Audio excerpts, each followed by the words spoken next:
हाँ, निश्चित रूप से दिल्ली की जो मूलभूत सुविधाएं हैं, सीवर, पानी, हवा, यमुना, ये हमारी मूलभूत बातें थी। और ऊपर से भ्रष्टाचार, सीएजी रिपोर्ट उन्होंने लोकपाल और लोकायुक्त की बात की, और लेकिन खुद ही भ्रष्टाचार के दलदल में इतने फंसे रहे कि अपनी ही सरकार की ऑडिट रिपोर्ट उन्होंने विधानसभा में पेश नहीं की। तो वो सब चीज़ें दिल्ली को ध्यान में हैं और कुछ वादे हमने किए हैं। जो वादे हमने किए हैं उसे हम पूरी तरह से कृत संकल्प होकर उतारेंगे। माननीय प्रधानमंत्री आदरणीय नरेंद्र मोदी जी के मार्गदर्शन में सरकार चलेगी और मुझे पता है कि उनकी गारंटी के मायने क्या हैं। उनका इतना बड़ा विजन है और वो दिल्ली को सेवा देना चाहते हैं, ऐसा उन्होंने बार बार कहा है। अब वो समय आया है कि आदरणीय नरेंद्र मोदी जी का सिपाही दिल्ली का मुख्यमंत्री होगा तो उनके सपनों को साकार करेगा, उनके मदद और मार्गदर्शन से दिल्ली को सजाने का संवारने का काम करेगा। सर, आम आदमी पार्टी ने आरोप लगाया है कि इन चुनावों में खुलकर शराब बटी है। ये आरोप है बड़ा। दारू के ठेके खोलने वाले, एक पर एक दारू फ्री देने वाले, वो हम पर आरोप लगा रहे शराब का, जिन्होंने पूरी दिल्ली को दारू का अड्डा बना दिया। आतिशी जी, खिसियानी बिल्ली खम्मा नोचे, इसके अलावा कुछ नहीं है। सर, मुख्यमंत्री कौन होगा? लगातार कयास लगाए जा रहे हैं कि कौन होगा। मुख्यमंत्री के लिए पार्लियामेंट्री बोर्ड और हमारा शीर्ष नेतृत्व तय करेगा। मुख्यमंत्री कौन होगा ये मायने नहीं रखता। हमारी पार्टी का उद्देश्य, विजन डॉक्यूमेंट की पूर्ति कैसे हो, प्रधानमंत्री जी जो चाहते हैं उसको धरातल पर कैसे हम सपना साकार कर पाएंगे, दिल्ली की जनता को जो सेवा संकल्प का भाव लिया है उसकी पूर्ति कैसे कर पाएंगे, यह हमारी पार्टी के लिए ज़्यादा मायने रखता है, मुख्यमंत्री कोई भी हो। सबसे पहले आप पानी की व्यवस्था देखिए, किसी भी एक गली में साफ पानी नहीं भिजवा पाए आम आदमी पार्टी वाले। रोड्स की हालत ऐसी बुरी है, सीवर की हालत बहुत ख़राब है, और डेवलपमेंट के नाम पे तो इन्होंने कुछ किया ही नहीं पिछले 5 साल में। तो ये सारी बातें हैं और जनता वहाँ के बदलाव चाहती थी राजेंद्र नगर विधानसभा का, और उन्होंने देखा कि नारायणा में पार्षद के नाते जो हमने कार्य किए वो बाकी दोनों जगह नहीं हो पाए।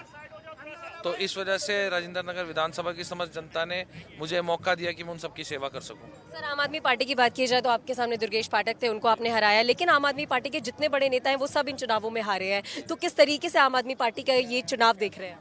तो उन्होंने किसी ने कार्य ही नहीं किया। सिर्फ टीवी में आना और झूठे वादे करने से आप चुनाव नहीं लड़ते। जनता काम मांगती है और मोदी जी की विजन है, मोदी जी की विकास की नीतियां है, इस वजह से इस बार ये बदलाव आया है। और आने वाले 5 साल में आप देखेंगे कि जो मोदी जी की नीतियां हैं उससे हम दिल्ली को कहां से कहां ले जाते हैं। लेकिन सर, एक बड़ा आरोप लगाया गया आम आदमी पार्टी की तरफ से कि इन चुनावों में खुली दारू बटी है और खुले पैसे बटे हैं। सब झूठी बातें हैं, इन पे कोई सबूत है तो सामने लाएं। दुनिया आजकल हाईटेक सेवी हो रखी है।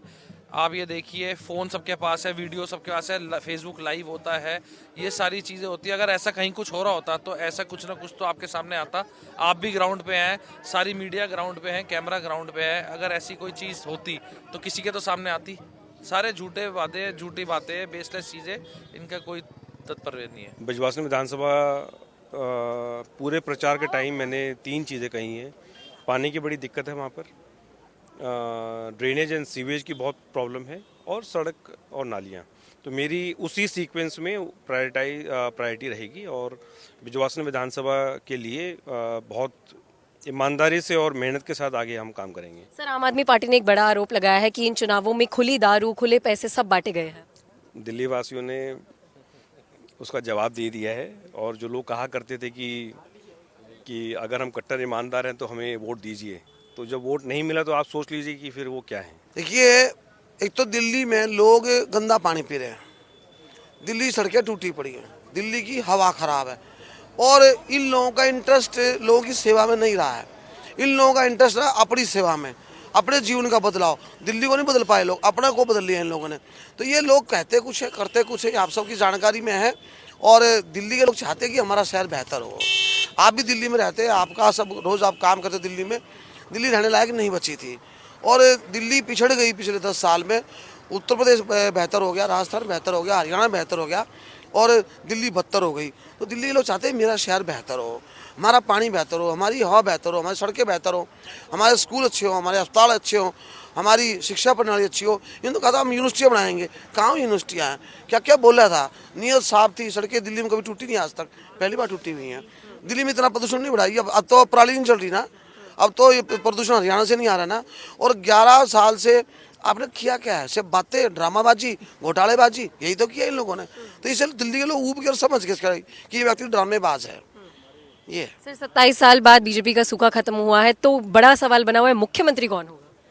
माने मुख्यमंत्री का फैसला माननीय मोदी साहब, अमित शाह जी शीर्ष नेतृत्व करता है, नड्डा साहब, और वो लोग करेंगे और जो करेंगे वो अच्छा करेंगे, दिल्ली के लिए बेहतर करेंगे। देखिए, वो टक्कर का मुकाबला नहीं था। जनता अपना मन बना चुकी थी भारतीय जनता पार्टी के प्रति। नरेंद्र मोदी जी पे पूरा विश्वास था, इसलिए भारतीय जनता पार्टी की सरकार बनी है। पूरे प्रदेश के अंदर एक माहौल था झूठ की दुनिया को हटाना और सच की दुनिया को लेके आना। सर शकुर बस्ती जिस इलाके से आप विधायक चुने गए हैं तो लगातार झुग्गियों को लेकर और बस्तियों को लेकर एक कह सकते हैं बात कही जा रही थी आम आदमी पार्टी की तरफ से कि उन्हें तोड़ दिया जाएगा, तो आपका क्या रोड मैप रहेगा अपने इलाके के लिए? देखिए, कोई झुग्गियाँ तोड़ी नहीं जाएंगी, हम तो बसाने का काम कर रहे हैं। माननीय नरेंद्र मोदी जी ने तो मंच से कहा है कि हम फ्लैट भी देंगे और झुग्गी झोपड़ियाँ जहाँ हैं उनको वहीं के वहीं बसाएंगे, और जो जो उनको मदद चाहिए वहाँ सीवर भी डलेंगे, पानी भी डलेगा, हर घर में बिजली भी पहुँचेगी। माननीय नरेंद्र मोदी जी का बिल्कुल विशेष स्पष्ट प्रभाव है। देखिए, सबसे पहला रोड मैप तो हमारे करावन नगर में जो बेसिक इंफ्रास्ट्रक्चर ठीक करना है, पुश्ते को चौड़ा करना है, पानी की निकासी का काम है, सड़कों को ठीक करना है, इसके ऊपर हम लोग फोकस करेंगे। ट्रैफिक का एक बड़ा मुद्दा है, उसके ऊपर भी काम करेंगे। और दिल्ली में भी बहुत ठप सी हो गई थी दिल्ली पिछले 10 सालों में, तो दिल्ली में भी पहला काम तो मूलभूत सुविधाओं को ठीक करना, इसी के ऊपर फोकस रहेगा। सर आतिशी ने एक बड़ा आरोप लगाया है कि ये इतिहास में पहली बार ऐसा हुआ है कि इन चुनावों में खुली दारू और खुला पैसा बांटा गया है। देखिए, अब इन लोगों की बातों पर ये केवल झूठे आरोप लगाना और भाग जाना, इसी को दिल्ली की जनता ने नकारा है। मैं ये चाहता हूँ आतिशी जी भी अब विधानसभा में जब बैठेंगी तो वो बैठ के विपक्ष के बेंचों में बैठकर देखेंगी इस बार, और आशा करता हूँ कि सीखेंगी कि सरकार कैसे काम करती है।